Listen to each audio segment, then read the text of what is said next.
I pray. I pray, but I'm still struggling. Does God hear me? I tithe religiously, but I'm still struggling. Does God hear me? And then I read this book and realized maybe I wasn't listening. Contrary wins. For those who want to give up but need to know greater is coming. Buy now on HeDidNotForgetMe.com. Want a live interview with Viral Hip Hop News? Email me, Sam Ant at dlsmediainc1@gmail.com. Let's go. About this, man. I want to play this for you and get your opinion. Okay. But he's still my brother. Now, for those of y'all who know how to think deeply, what do Bill Cosby, R. Kelly, Sean Combs, and Kanye West have in common besides being accused of sex offenses? They're all billionaires.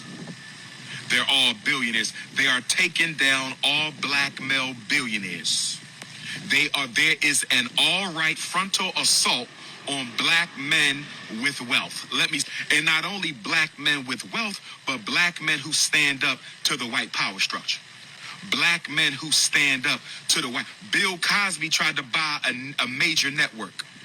That's called standing up to the white power structure. Sean Puffy Combs sued Diageo and he started a black political party. R. Kelly refused to sell his masters. Kanye West took on the Untouchables and lived to tell about it. Kanye West took on the Untouchables and lived to tell about it. Kobe Bryant was also accused of sex assault, and he was unalived because he tried to start his own professional basketball league headquartered in China. He also started his own player-led sneaker brand. Kobe Bryant. Look at what they doing to black male billionaires who don't bow down to the power structure. Look at what they do to the black male billionaires who don't bow down to the power structure. But the problem with you Negroes is y'all so used to. All right, Queen. Hold on, y'all. Butter almond. Oh, good old brother, Dr. Umar. Oh man, the reason the reason I wanted to talk about that because we have spoken on that a lot of those different topics. And some of that stuff I didn't even know. But what's your thoughts, man? Before I go in, I'm glad you played that. I never heard that, and I didn't know you were going to play that. Right. Sometimes, and I read a message earlier, and it makes so much sense. Sometimes you got to strip the messenger and just listen to the message. You can get a gem from a 5-year-old. Right? Yeah. Now, we all know Dr. Umar said some wild shit, and us here on this platform have disagreed a lot when it comes to him. But when you strip down who the person is and you listen to what he said, not all black billionaires.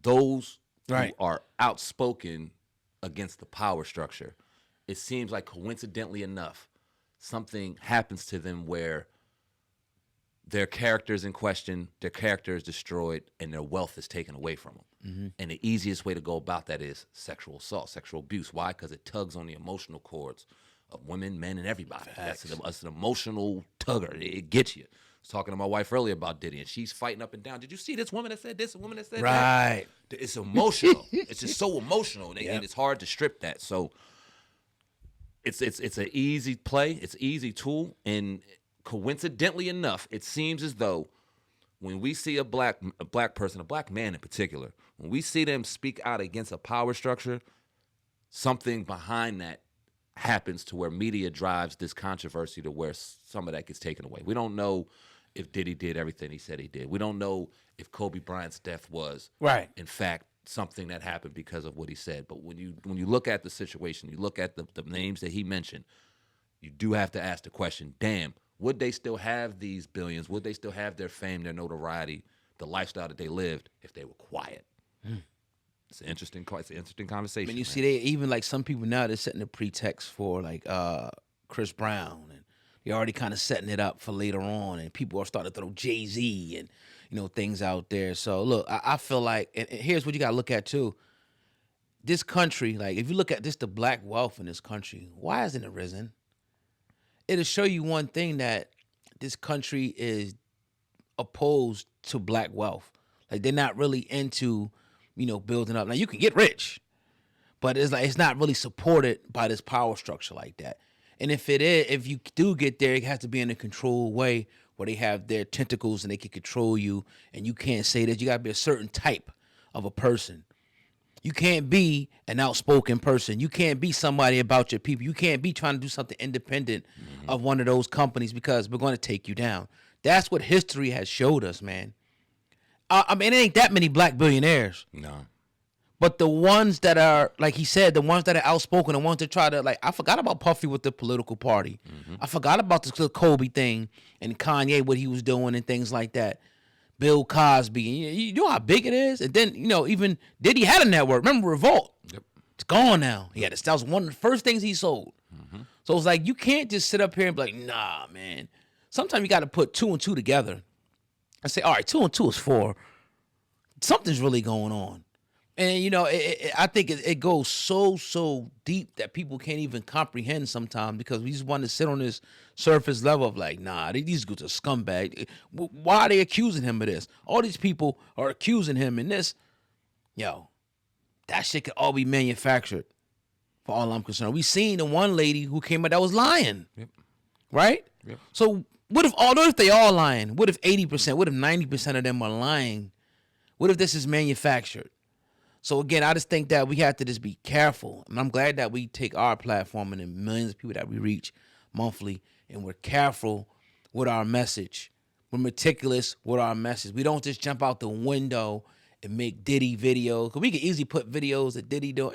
You go over in Instagram all day and find Diddy kissing on people. Kill him. Right. I seen something with Biggie and Diddy yesterday when they was rubbing, saying your hand is soft and all this crazy. Nah. We have to be responsible with our platform because others won't. Everybody else is jumping in. They going in for the kill.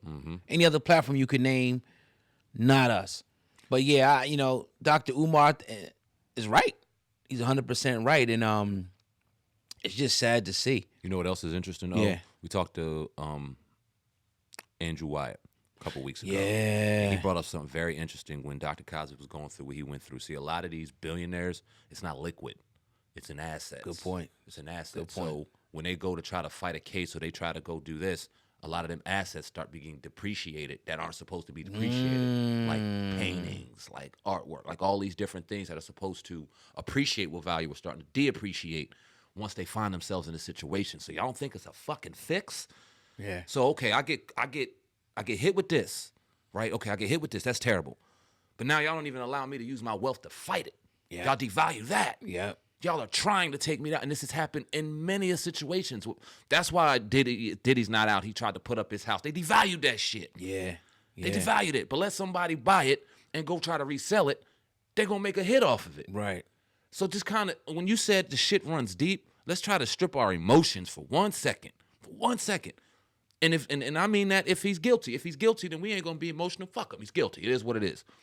But let's just look at everything for what it is and not get caught up in the writing that we see or the story that they try to paint, because you'll get caught up in that. You don't give a damn what you hear. It doesn't matter. Like me and my wife, it doesn't matter what kind of evidence I give her. She hates Trump with all her soul. Right. It doesn't matter what I say. Right. Not that I like them, but I'm trying to just give a different perspective. Once they're emotionally invested, it's over. And they got 90% of the world is emotionally invested when you talk about them names, so the argument doesn't matter. Right. Dangerous. And going back to this country, man, it's like, yo, they try to make it seem like, okay, no, black people don't want to get rich, we lazy, this, that. Nah, we've been working our ass off since the inception of this country. Yep. Who do you think helped build the country? This country is built on the backs of us. Mm-hmm. So my reason I'm saying that is that if this country wanted a particular group of people, if it wanted to assist a particular group of people to get wealth, it has done it with many groups of people. It has done it. For black people, it has staggered. It has, stalled us getting wealth as a people like that on every which way you turn. So once you see people are always going to slip through the cracks. It's like, all right, you slip through the crack, but we got to maintain this. You ain't going to do this. You ain't going to do that. Who do you think you are? Mm-hmm. Who do you think? Nah. So now, it's deep. And I'm getting chills even talking about it because it's like we keep seeing it over. We've been doing this shit 8 years now. I'm seeing it over and over. We keep seeing it over, and it's going to keep happening. You guys are going to keep denying it. And as long as we got the platform, we're going to keep banging it home because this is our legacy at the end of the day. We might be gone, and this shit might be on YouTube. You know, in 40, 50 years from now, who knows? And you know what? And I'm sorry to cut you off. Nah, That's go ahead, also you a good. good point because this is why 4 years ago we bring on a Jaguar, right? After Right. Malik B death, to talk about the legacy of Malik B. But if she's bringing and highlighting things that's going on in the industry at that time, that's what our jobs are. That's a To fact. do that. Once it starts getting crazy and sensationalized, and we start bringing clowns to the circus, that's when we fall back. But our original job was to make sure that we, oh shit, yeah, we ain't playing with this industry. We're gonna drop some truth. We're gonna drop whatever we got to. Good point. To make sure it pops. That's why we brought on the Jaguar, right? And not to grab a view, not because y'all didn't know who the F she was. Nope. Didn't know who she was. Nope. You know what I mean? Seeing so it's also a fine line. We gonna make sure that we take it to that max that we got to take it to find the truth. Yeah. But at the same time, y'all got to understand the difference between what's being sensationalized and what's being driven home for truth. It's our legacy. It's what we built this shit on. Right. It's what we'll always do. People have taken it and ran with it and destroyed it pretty much. Yeah. Tried to destroy it, but nah, we always gonna come with that hard hitting, cutting edge type shit. Right. I know the real people that have been watching this for a long time. They definitely gonna know it. Facts. And then that's why I'm glad you put it that way. But man, yeah, another episode.